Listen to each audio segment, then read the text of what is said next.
Congress has turned a blind eye to these abuses of executive power. At 3:30 a.m. Saturday, August 4, 1990, the Senate made it even easier for the executive branch to subvert the Constitution and may have made George Bush the first American king. At that time, on that day, a minority of United States senators, maybe 10 at the most, passed Senate Intelligence Authorization Act for fiscal year 1991. The bill was fraudulently introduced as a reform to prevent future incidents of the abuses brought to light during the Iran-Contra scandal. Instead of preventing future abuses, however, it virtually authorizes essentially every abuse. The bill was carefully brought to a vote by Senator Sam Nunn in the dead of night when the opposition was gone. It effectively transfers most authority over the United States government directly into the hands of the President and thus directly into the hands of the secret government. The President was given the power to initiate war, appropriate public funds, define foreign policy goals, and decide what is important to our national security. In Oversight of Intelligence Activities, Title VII, Senate Bill 2834 authorizes the following. Gives the President power to initiate covert actions. This has never before been given to the President. Prevents Congress from stopping the President's initiation of covert actions.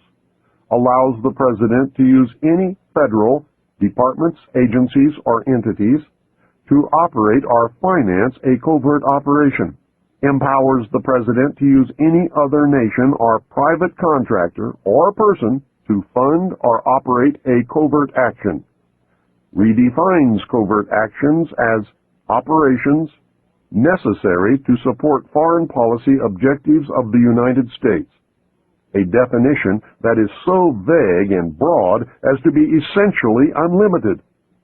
For the first time officially claims the right of the United States to secretly interfere in the internal, political, economic, or military affairs of other countries in direct and flagrant violation of international law. Requires that the President prepare and deliver a written finding to the intelligence committees of the Congress, but allows the President to omit extremely sensitive matters and authorizes the President to claim executive privilege if Congress asks too many questions. There are no penalties in the bill for violating any of its provisions, including the provision requiring a finding. Why should there be? This bill has literally handed the power of all the branches of government to the President on a silver platter. The bill effectively prevents any oversight by anyone and allows the executive branch to skirt the law and to escape accountability. This will be done using national security directives. Either National Security Decision Directive 138 or a subsequent NSD Directive on Terrorism authorized the training of 3 Lebanese units for preemptive strikes. When problems arose, Director of Central Intelligence William Casey took that operation off the books and enlisted Saudi Arabian help in an attempt to assassinate the head of Hezbollah. A resulting car bombing killed about 80 in Beirut. Sheikh Fadlallah, the target, was unhurt. The United States military, along with civilian law enforcement teams, conducted joint anti-terrorist training across America. To allay public fears, the participants wore civilian clothing. NSD directives have become the de facto legislative vehicle of the national security state. It has become known through the research of Susan Fitzgerald, a research consultant at the Fund for Constitutional Government in Washington, who has collected declassified NSD directives, that many were released without the White House letterhead at the top of the page and without the President's signature at the bottom. This, she speculates, is to conceal the fact that the signatures on some of them would reveal that they had been made by auto pen, not by Ronald Reagan's own hand. That should give you a taste of what we are up against. Please understand that virtually all but a very few NSD directives still remain classified, and unless the public forces disclosure, their effect will probably never be known. Somewhere within the volumes of secret NSD directives, there is a plan to suspend the Constitution of the United States of America. The existence of this plan surfaced during the Iran-Contra hearings. Congressman Jack Brooks, Democrat from Texas, attempted to bring it into the open. When he asked Colonel Oliver North directly if North had ever helped draft a plan to suspend the Constitution, Brooks was silenced by the committee chairman, Senator Daniel K. Inouye, Democrat from Hawaii. Senator Inouye stated that the subject dealt with national security, and any questions regarding the matter could be brought up during a closed-door session. We never learned the outcome.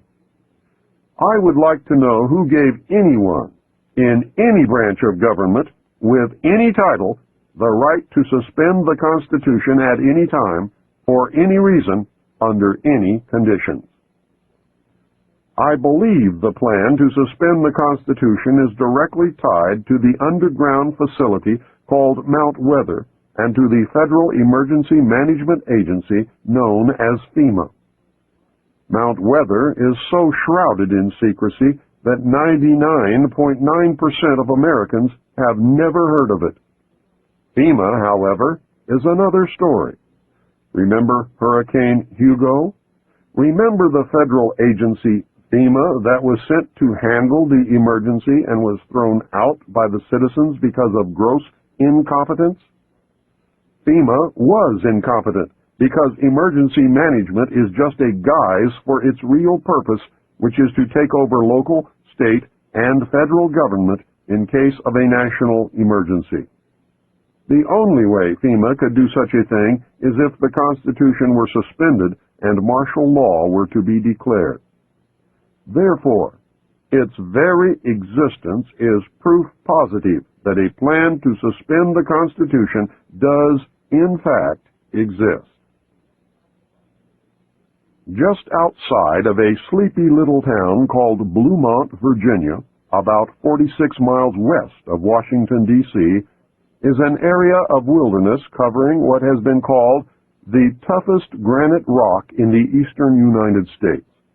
The area is surrounded by signs marked Restricted Area, and this installation has been declared a restricted area.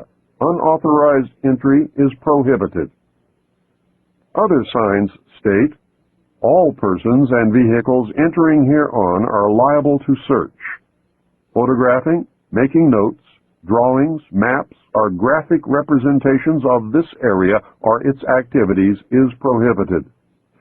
Such material found in the possession of unauthorized persons will be confiscated. Internal Security Act of 1950. The installation is beneath a mountain, and its name is the Western Virginia Office of Controlled Conflict Operations. Its nickname is Mount Weather. It was ordered to be built by the Federal Civil Defense Administration, which is now the Federal Preparedness Agency. Mount Weather was designed in the early 50s as part of a civil defense program to house and protect the executive branch of the federal government. The official name was the Continuity of Government Program. Congress has repeatedly tried to discover the real purpose of Mount Weather, but so far has been unable to find out anything about this secret installation. Retired Air Force General Leslie W. Bray, director of the Federal Preparedness Agency, told the Senate Subcommittee on Constitutional Rights in September 1975.